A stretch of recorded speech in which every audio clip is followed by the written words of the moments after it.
고려시대 왕을 때린 최악의 앙비 제국대장 공주. 제국대장 공주는 고려의 제25대왕 충렬왕의 제1비로 고려의 첫 원나라 출신 왕비이자 세조 쿠빌라이의 공주였습니다. 그녀는 고려가 원나라의 신하국을 자치하면서 처음으로 혼인관계를 맺은 왕비로 1559년 음력 6월 28일에 원세조와 후궁인 아속진 가돈의 딸로 태어나게 됩니다. 그녀의 성은 보르지긴 또는 기아곤이었고 이름은 쿠툴루 켈미시였으며 증조할아버지가 바로 칭기즈칸이었습니다. 이렇게 제국대장 공주 이후 고려의 왕은 원나라 황족 또는 귀족 가문과 혼인하는 경우가 많았으나 진짜 황제의 직계로 고려에 시집을 온 경우는 그녀뿐이었으므로 공주의 건세가 얼마나 컸을지 미뤄 짐작할 수 있습니다. 참고로 며느리 개국대장 공주의 경우는 황제의 딸이긴 했으나 추존 황제의 직계였습니다. 제국대장 공주의 아버지 쿠빌라이 칸은 몽골 제국의 제5대 대칸이자 원나라의 초대 황제로 징기스칸의 사남인 툴루이의 넷째 아들이었습니다. 그는 몽고 제국의 이름을 대원 제국으로 고치고 수도를 베이징으로 옮겼으며 고려와 동남아시아 등을 정복하고 일본 원정을 한 황제였습니다.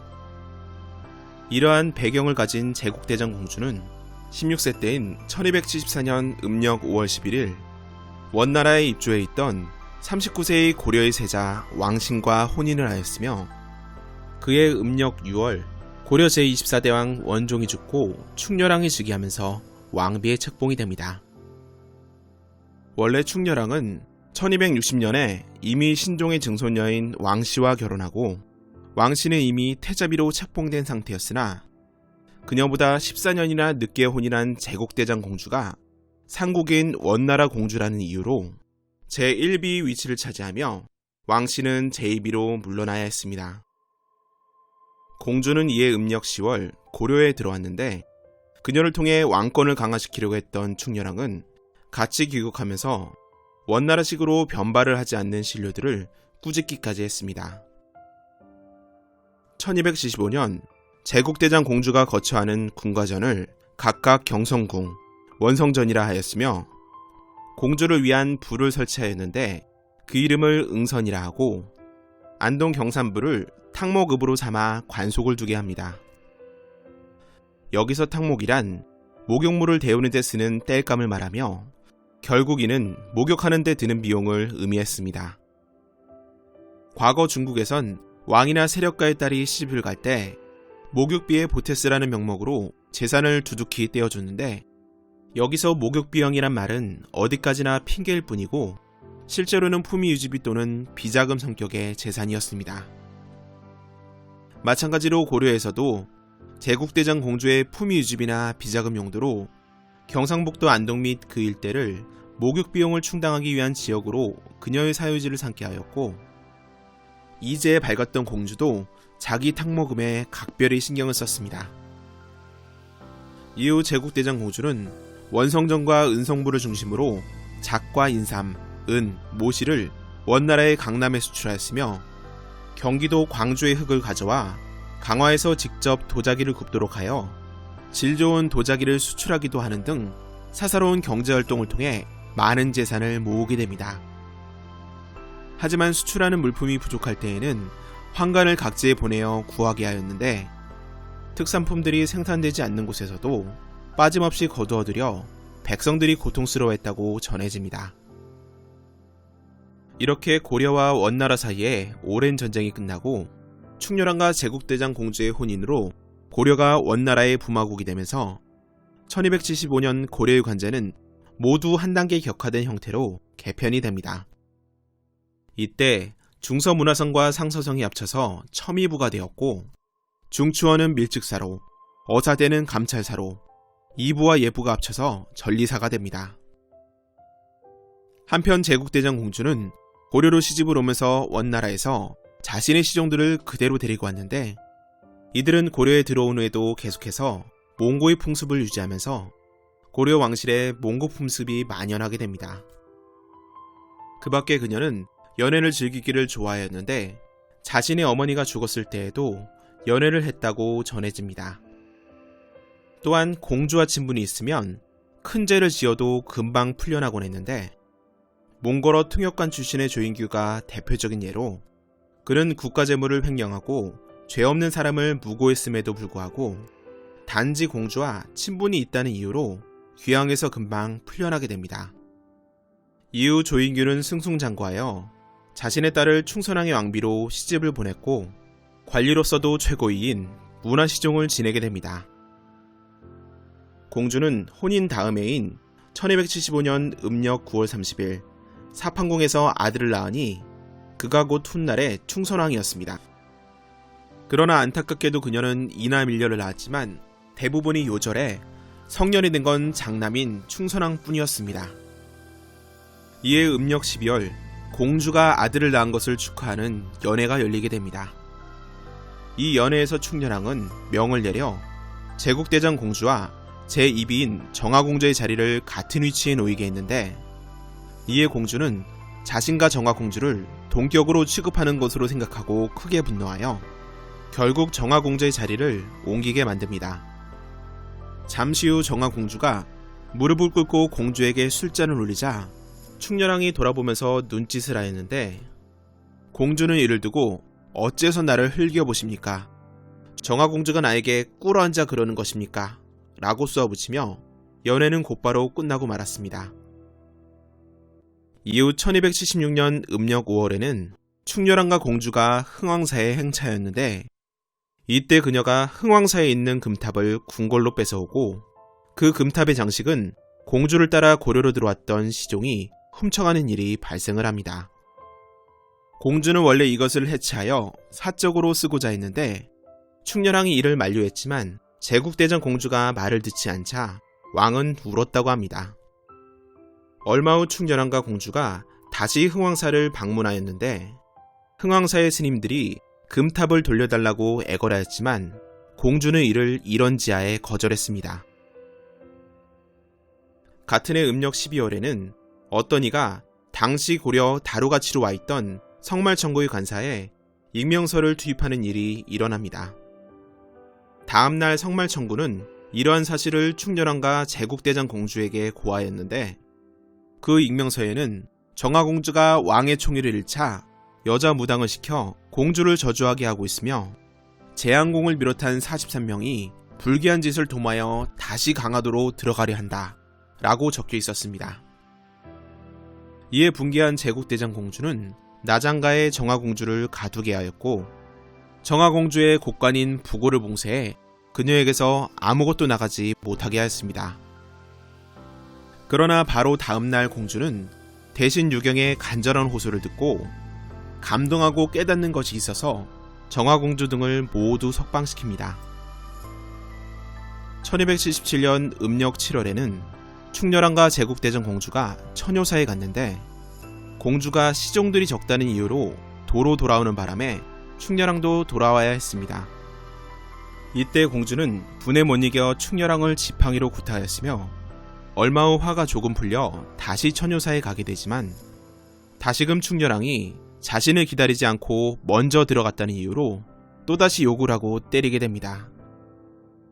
그리고 같은 해 음력 7월 29일에는 원종의 제2비인 경창공주와 그 아들 순왕공 왕종이 저주를 행한다는 무고가 올라오게 됩니다. 당시 저주의 내용은 경창공주가 자신의 아들 순왕공을 제국대장 공주에게 장가들게 하여 왕위에 오르려 한다는 것이었습니다. 이 보고를 받은 충렬왕은 측근들을 시켜 경창공주를 구문하고 순왕공에 대해서는 친고까지 하였으나 대신들이 경창공주 모자를 용서하기를 청하여 충렬왕은 이들의 재산을 정몰하는 선에서 이를 마무리 지으려 합니다. 그리고 절차상 상국인 원나라의 지시를 기다리게 되지만 분노한 제국대장 공주는 이러한 절차를 생략하고 그들의 재산을 몰수해야 한다고 강력히 주장하는 바람에 결국 이들의 재산은 공주에게 몰수가 됩니다. 이후 원나라의 지시에 의해 1277년 음력 9월 16일 경창공주가 폐위되어 서인의 신분으로 전락하였고 순왕공은 구음도라는 섬으로 유배를 가야 했습니다. 한편 1281년 음력 3월 20일 원세조가 충렬왕을 부마국왕으로 정식 책봉하였으며 1282년 음력 8월에는 세조가 충렬왕에게 옛 송나라에 의거한 연덕신을 하사하게 됩니다. 이러한 연덕신은 정력이 강해지는 약인 조양안을 충렬왕에게 만들어 바치게 되는데, 이때 고려의 천문가인 오윤부가 이 약은 왕의 몸에 좋지 못하니 사만의 자손을 번성하지 못하게 할 사람은 바로 이자다 라고 충언을 하지만 결국 충렬왕은 약을 먹었고, 이후 결혼 초에 해마다 태기를 보이던 공주는 더 이상 임신을 하지 못하게 됩니다. 이렇게 제국대장 공주는 원나라에서 부마국인 고려로 시집온 막장공주라고 알려지게 되지만, 그녀의 난폭한 행동은 초기에 집중되어 있고 시간이 흐르면서 점차 나아지는 모습을 보이게 됩니다. 문제의 흥왕사의 금탑도 남편인 충렬왕이 병이 들자 금탑으로 인해 재액이 낀 것이라는 신하들의 간언에 흥왕사로 돌려주게 되었고, 왕권이 안정되자 잦은 사냥을 나가며 국고를 낭비하고 민폐를 끼치던 충렬왕에게 사냥을 중지하고 국사에 힘쓸 것을 말하는 등 확 달라진 면모를 보이게 됩니다. 또한 1293년에는 충렬왕과 제국대장 공주가 원나라에 가기 전 연회가 화려하게 열리자 공주는 여기 있는 맛난 음식들은 백성들의 피땀이니 돌아오는 길에는 백성들로부터 거두어 환심을 사려는 짓은 하지 말라는 등 확 달라진 모습을 보이게 됩니다.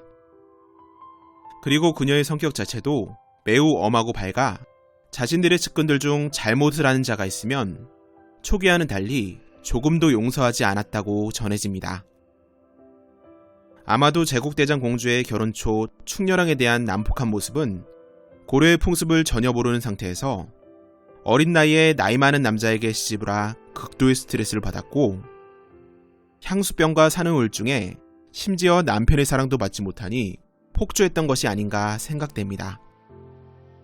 이후 1594년 음력 6월 29일 공주는 조카인 원성종에 의해 안평공주에 봉해지고, 1296년 원나라에 가 있던 아들 충선왕이 쿠빌라이 칸의 증손녀 개국대장 공주와 결혼한다는 소식이 전해지자 충렬왕과 제국대장 공주는 원나라로 가서 세자의 혼례를 치르고 돌아오게 됩니다.